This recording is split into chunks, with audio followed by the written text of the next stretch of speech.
Gaur, poz handiz, BDS Kopek eta Irungoekak elkarlanean garututako proiektu berri bat aurkeztuko dugu. Doakotasunerantz herritarron beka. Hau da, euskara ikasten hasi nahi dutenentzako beka sistema berri bat.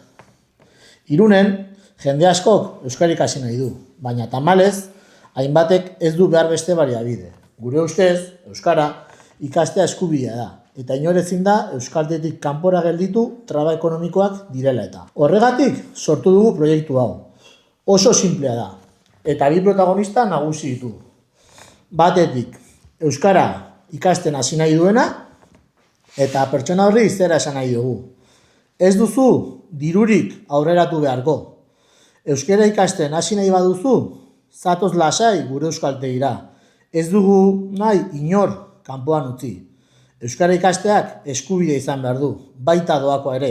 Baten du ez, baina badago jende asko, 150 edo 125 euro ezin duela aurreratu eta gehiago orain iraian, ez? BDS-Kopen sortu dugu funts bat, 5.000 euroko funts bat, herritarrok emango dugu aurpegia eta jarriko dugu dirua. Igual tokatzen zaigu euro bat jartzea, 50 sentimo, baina simbolikoki, baina oso garrantzitsua da, ez? Esatea hemen gaudela, eskualdea sortzeko eta eraikitzeko. Guk sinisten dugu badagoela herri bat euskaldundu nahi duena. Eta sinetsita gaude herritarrak prest daudela lan egiteko herria euskaldundu da. Herritarron beka sistema martxan da.